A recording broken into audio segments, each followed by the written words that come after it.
ايوه بس اهلا وسهلا. شوفوا انا عارف لما تشوفون واحد اصلع وتتمنى انك تلمس راسه او تلعب راسه ولا كذا، ولكن كل الفريق لما فوفانا يجيب هدف يروح يصفق براسه قدام الكاميرا. يعني تتخيل كذا اجي العب بخشمك انا ولا بخدودي، كنت رجال كبير قدام الكاميرا وقدام الاضواء. صحيح انه عنده روح رياضيه، يعني ما احس ما احس انه يعني تاثر. يمكن لو انا مكانه كان خربتها، يمكن اطلع بكرت احمر. والشيء الثاني، اوتافيو هو طالع اخذ له واحده على علباته قفاه يعني بين قوسين من كاسترو، بغى ينزل اصابه. كاسترو كان متحمس اليوم. اولا شكرا جزيلا على الكلام الطيب، على الدعم صراحه، يعني الى درجه اني قاعد احلك كل يوم من الايجابيه اللي انتم اعطيتوني اياها. صرت احضر بورقه وقلم، صرت حسيت انه هذا هو مستقبلي في موضوع التحليل. يعني انا داخل فيها كذا وناسه، وصرت الان اتحمس واحس بمسؤوليه من كلامكم الجميل، خاصه جمهور الشمس، جمهور النصر. تحياتي. كاسترو ميزته انه في كل جزء من الموسم او في كل مباراه تحس في تطوير، في تغيير، تحس انه محلل راتبه تماما. يعني قاعد يدرس الخصم حتى لو كان من دوري يلو.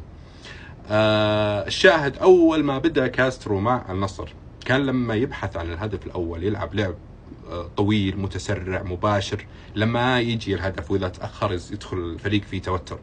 الان صار يلعب بهدوء غير طبيعي حتى لو تاخر الهدف، وبثقه يخلي اللعيبه تقدر تعطي اللي هي تتخيله. يعني بعض المرات انت تتخيل انك تبي تعطي مثلا باص صناعه لاف في وجه القدم، شيء غير طبيعي، تيجي تسويها تطلع في المدرج. ليش؟ لانك انت مشدود، جسمك اعصابك متوتره وجسمك مشدود، فقدمك ما تستجيب لخيالك. لكن لما تكون هادي ومروق وعندك ثقه في نفسك وثقه في مدربك، تبي يجي اللعب نظيف، بيجي لعب محترم، يبي يخلي كل واحد يعطي لمسه ابداعيه. النقطه الثانيه كمثال اليوم تغييره عن المباريات السابقه. تيلس احنا شفناه سابقا يلعب كقلب دفاع ثالث، لانه ماني فاتح عرض الملعب والغنام فاتح بالجهه اليمنى كانه جناح. يعني الغنام اخذ راحته في الانطلاقات وتيلس هو اللي ثابت قلب دفاع مع لابورت. اليوم شفنا العكس، لما ماني لعب كمهاجم، تيلس اخذ عرض الملعب رايح لاخر نقطه، لابورت اخذ صانع اللعب كالعاده، ولكنه اليوم جازف وتقدم بزياده، حتى بعض الافتكاكات شفت له لقطتين واصل الى نص الملعب ويفتك الكوره وفي لعيبه وسط وراه. وكان في حركه ذكيه من عند كاسترو انه لما يتقدم العمري ياخذ مكانه كقلب دفاع، ياخذ خانته، وبوشل هو اللي ياخذ مدافع يمين مكان العمري. لما يرجع بسلاسه تحس انه رجع لابورتو مكانه، والعمري اخذ مكانه وبوشل راح كظهير يمين. في ميزه عند لعيبه النصر طبعا استفاد منها كاسترو كثير، اغلب اللعيبه اللي موجوده الان تلعب في اكثر من خانه. الميزه هذه مو اني انا لما احتاجك في خانه القاك، لا، الميزه هذه لما انت تتبادل مراكز انت واللاعب الثاني اللي يعرف يلعب في اكثر من خانه، تصير في سلاسه في التغيير. يعني ماني يلعب جناح يمين يسار ووسط ومهاجم، فلما يتبادل ادوار مثلا مع كريستيانو ولا مع غريب ولا كذا ما تحس فيه لخبطه، لانه كل واحد يجيد اللعب في هذا المركز وفي هذا المركز. اوتافي مثلا اللي يلعب رقم 8 لما يروح يفتح جناح مكان تاليسكا، وتاليسكا هو اللي يضم للعمق، تحس فيه سلاسه، تحس كل واحد يعني ما تحس فيه لخبطه في الفريق وتصير فيه فعاليه. النقطة الثانية ويمكن شوية فيه عليها ملاحظات على النصر، غير انه دفاعه شوية فيه مشكلة، لكن اي فريق يلعب دفاع متقدم لازم يكون عنده مجازفة، نسبة مجازفة، لان لما تلعب كور سريعة بالخلف، لما يكون في منفذ ممتاز وفي مهاجم جيد وعنده الكنترول، انطلاقاته بتوقيت ممتاز، يبي يحرج اكيد اي فريق يلعب دفاع متقدم. ولكن مضطر انك تلعب دفاع متقدم عشان تقدر تسيطر على المباراة، هذا اسلوب كاسترو. فممكن في ملاحظات تتطور شوي لما يثبت دور كل واحد من المدافعين ويثبت اسم معين، يعني العمري او لا جامي. تغيير مدافع في كل مباراة ربما هذه يمكن فيها شوية مشكلة، لكن هو يحاول يستعيد العمري، نسخة العمري الأصلية الحقيقية.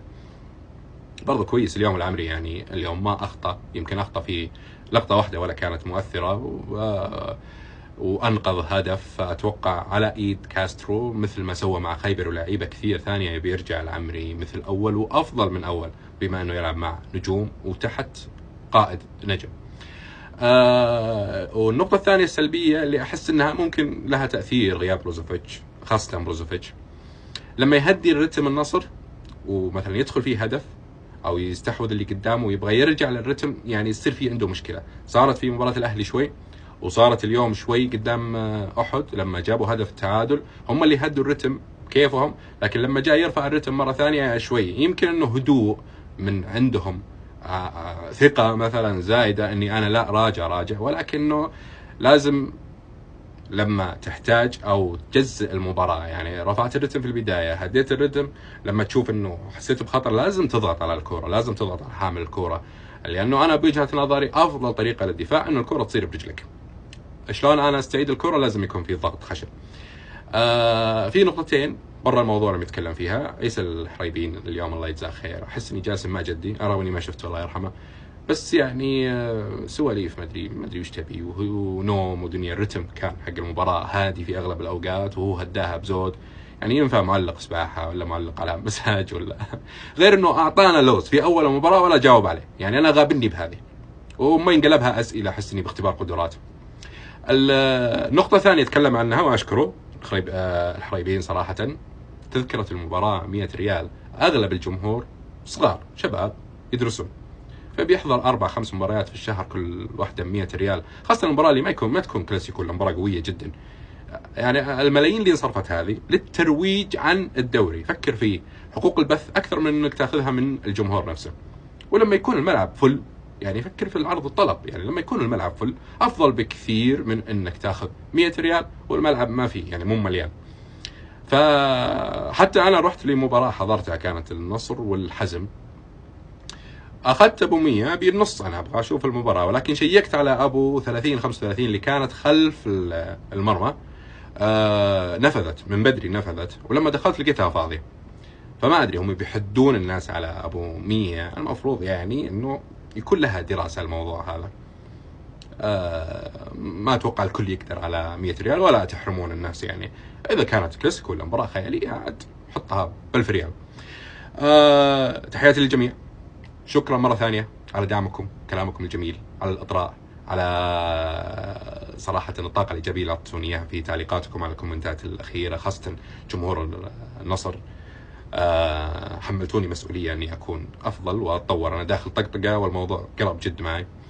وشكرا الآن اللي بيعطينا لايك حتى لو ما عجب المحتوى، لكن يعني ما فيها مشكلة، ابن عمي ضبطنا، يعني ما فيها مشكلة. إن شاء الله بعد ما ينزل الفيديو مباشرة نبي نفتح لايف، نبي نجلس ساعة ندردش مع بعض ونسولف، أسئلة، مناقشات كروية. أصحاب اليوتيوب بحط لكم رابط قناتي في تيك توك في أول تعليق. تحياتي.